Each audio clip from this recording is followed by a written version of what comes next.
రైతు సోదరులకు నమస్కారం. ఈనాడు అరటిలో టిష్యూ కల్చర్ మొక్కల సాగు ప్రాధాన్యత అనే విషయాన్ని గురించి తెలుసుకుందాం. నా పేరు డాక్టర్ జి రామానందం. ఉద్యాన పరిశోధనా స్థానం కొవ్వూరులో ప్రధాన శాస్త్రవేత్తగా పనిచేస్తున్నాను. ఆంధ్రప్రదేశ్ రాష్ట్రంలో చూసుకున్నట్లయితే అరటి సుమారుగా 1,00,000 హెక్టార్ల విస్తీర్ణంలో సాగు చేయబడుతుంది. ఈ 1,00,000 హెక్టార్ల విస్తీర్ణంలో సుమారుగా 5 మిలియన్ టన్నుల ఉత్పత్తితో భారతదేశంలోనే ఆంధ్రప్రదేశ్ ప్రథమ స్థానంలో ఉంది. ఇక్కడ ఎక్కువగా లోకల్ వెరైటీస్ సాగు చేయడంతో పాటు సరైనటువంటి శాస్త్రీయ యాజమాన్య పద్ధతులు పాటించకపోవడము, అదేవిధంగా సకాలంలో అరటిని ఆశించే చీడపీడలను గుర్తించి తగిన సస్యరక్షణ చర్యలు చేపట్టకపోవడము, నీరు పోషక యాజమాన్యం చేపట్టకపోవడం కూడా ప్రధానమైన సమస్యలుగా చేసుకోవచ్చు. అరటిని ప్రధానంగా పిలక ఎంపిక చేసుకొని సాగు చేయడము మొదటి నుండి అలవాటుగా ఉంది. అయితే ఈ పిలక ఎంపికలో ఈ తెగుళ్ళ బాధ్యత ఎక్కువగా ఉండడం వల్ల రాను రైతాంగము ఎక్కువగా నష్టం జరుగుతుంది. కాబట్టి రైతులు ఈ మధ్యకాలంలో ఎక్కువగా టిష్యూ కల్చర్ మొక్కల సాగు ద్వారా అధిక దిగుబడులు సాధించడానికి మొగ్గు చూపిస్తున్నారు.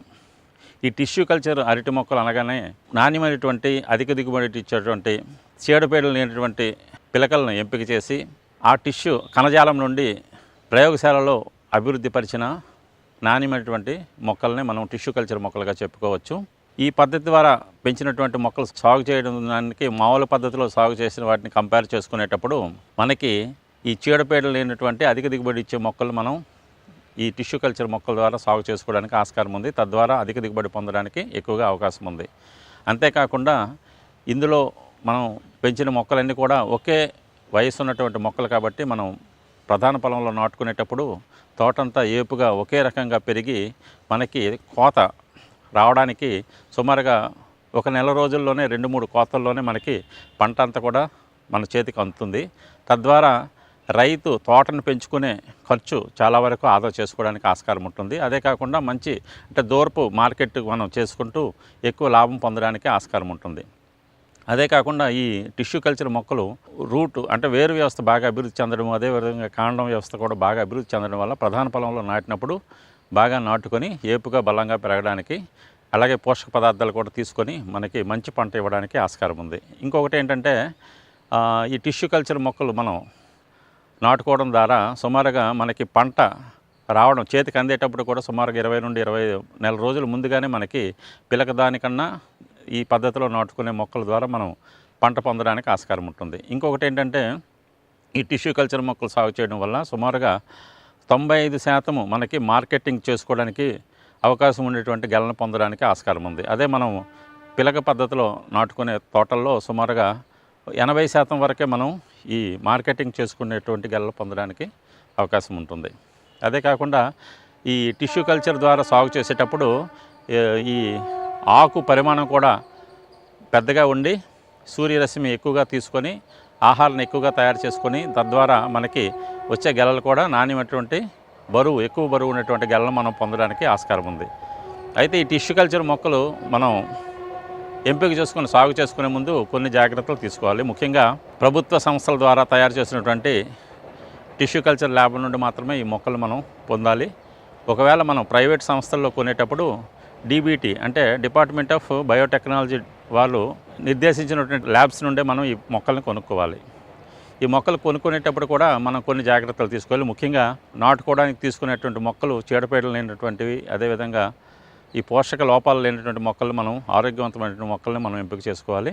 తర్వాత 30 సెంటీమీటర్ల పొడవు ఉండాలి. కనీసం 5 నుండి 6 ఆకులు కలిగి ఉండాలి.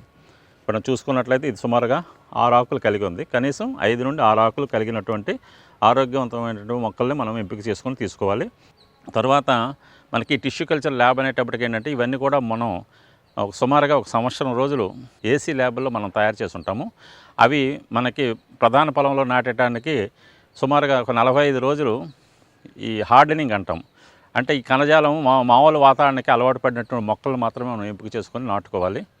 ఈ రకంగా మనం కొనేటప్పుడు కూడా తప్పనిసరిగా మధ్యవర్తులతో మీడియేటర్స్ ద్వారా కాకుండా డైరెక్ట్గా మనం ల్యాబ్స్ నుండే తీసుకునేటప్పుడు కూడా తగినటువంటి రసీదు మొక్కలు ఎన్ని మొక్కలు తీసుకున్నాము, ఏ రకము, ఇవన్నీ కూడా వివరాలు ఉన్నటువంటి బిల్లును కూడా మనం తప్పనిసరిగా వాళ్ళ దగ్గర పొందాలి. ఈ రకంగా మనం చేసుకోవాలి. తర్వాత ఏంటంటే మనం ఈ మొక్కల్ని ఒక ప్రదేశం నుండి ఎక్కువ దూరం మనం ట్రాన్స్పోర్ట్ చేసేటప్పుడు ఈ ట్రాన్స్పోర్టేషన్ అంటే ప్రయాణంలో కొంత షాకింగ్ ఉంటుందన్నమాట. అంటే ఒత్తిడి ఉంటుంది. కాబట్టి ఎమ్మడే నాటకుండా ఈ కొద్దిగా నీడ ప్రాంతంలో పెట్టుకొని 1-2 రోజులు మనం తగినంత నీరు అందించడం ద్వారా మనం ఈ మొక్కలు మళ్ళీ బాగా నిలదొక్కుని మనం నాటుకోవడానికి ఆస్కారం ఉంటుంది.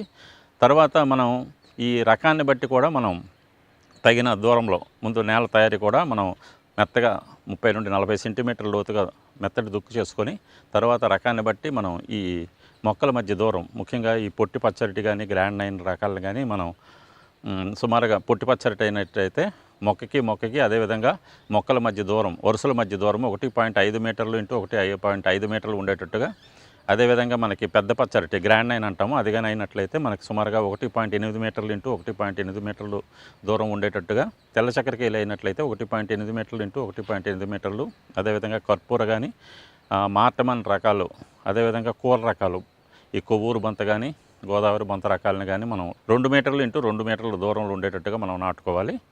ఈ టిష్యూ కల్చర్ మొక్కలు నాటుకోవడానికి మనకి సుమారుగా 30 సెంటీమీటర్ల పొడవు వెడల్పు లోతు ఉండేటువంటి గుంతలు తీసుకొని ఆ గుంతల్లో సుమారుగా 200 గ్రాములు సింగిల్ సూపర్ ఫాస్ఫేటు, అదేవిధంగా 50 గ్రాములు ఆర్బస్క్యులర్ మైకోరైజల్ ఫంగై, అదేవిధంగా 5 నుండి 10 గ్రాములు కార్బోఫిరన్ గుళికలు, దాంతోపాటు 2 నుండి 3 కిలోలు బాగా చీకినటువంటి పశువులు ఎరువు వేసుకొని మనం ముందుగా తయారు చేసినటువంటి గుంతల్లోనే ఈ మిశ్రమాన్ని కలిపి మనం ఈ మొక్కలు నాటుకోవాలి. ఈ మొక్కలు నాటుకునేటప్పుడు వీలున్నంత వరకు కూడా మనం సాయంత్రపు వేళల్లోనే నాటుకొని మనం వెంబడే నీరుని అందివ్వాలి. 2-3 రోజుల తర్వాత మొక్క చుట్టూ కూడా మట్టిని బాగా అదిమి ఎటువంటి గాలి ఉండకుండా మొక్క మొదల దగ్గర మట్టిని బాగా అదమాలి.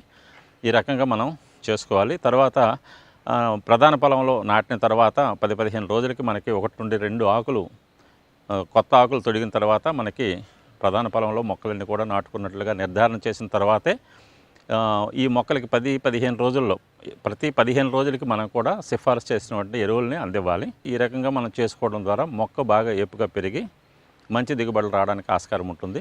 ఇవన్నీ కూడా మనం మన డాక్టర్ వైఎస్ఆర్ ఉద్యాన విశ్వవిద్యాలయము ఉద్యాన పరిశోధనా స్థానం కొవ్వూరులో టిష్యూ కల్చర్ ల్యాబ్లో తయారు చేసినటువంటి మొక్కలు. మన టిష్యూ కల్చర్ ల్యాబ్లో ముఖ్యంగా గ్రాండ్ 9 అనే రకాన్ని, అదేవిధంగా ఈ కూర రకాలు కొవ్వూరు బొంత గోదావరి బొంత రకాలు, అదేవిధంగా కర్పూర చక్కెరకేళి అనే రకాన్ని, తెల్ల చక్కెరకేళి ముఖ్యంగా మనకి ఈ గోదావరి జిల్లాల్లో ఈస్ట్ వెస్ట్ అదేవిధంగా కృష్ణా గుంటూరు జిల్లాల్లో కూడా ఈ తెల్ల చక్కెరకేళి రకానికి ఎక్కువ డిమాండ్ ఉంది. కాబట్టి డిమాండ్ ఉన్నటువంటి రకాలను మనం ఎక్కువగా ఇక్కడ తయారు చేయడం జరుగుతుంది. మనం గ్రాండ్ 9 చూసుకున్నట్లయితే మొక్క ఒక్కంటికి కూడా మన రేట్ అంటే 11 రూపాయలు మనం ఇవ్వడం జరుగుతుంది. అదేవిధంగా కర్పూర చక్కెరకేళి అయినట్లయితే మనకి 15 రూపాయలు కర్పూర చక్కెరకేళి కానీ ఈ కూరాలిటి రకాలు కానీ కొవ్వూరు బంత కానీ గోదావరి బంత కానీ మనం 15 రూపాయల చొప్పున మనం ఇవ్వడం జరుగుతుంది. అదేవిధంగా తెల్ల చక్కెరకేళి అయినట్లయితే మనకి 13 రూపాయలు మొక్క కంటికి కూడా పడుతుంది అనమాట. ఇతర రకాలు ఏవైనా డిమాండ్ అంటే ఎర్ర చక్కెరకేళి కానీ తర్వాత కావేరీ కలికి అనే ఒక రకం కూడా కొత్త రకము, అది కూడా కొంతమంది రైతులు అడుగుతున్నారు. ఇతర రకాలు ఏవైనా మనం డిమాండ్ని బట్టి తయారు చేసి ఇవ్వడం జరుగుతుంది. అవి కూడా 15 రూపాయల మొక్క కంటే కూడా మనం ఇవ్వడం జరుగుతుంది.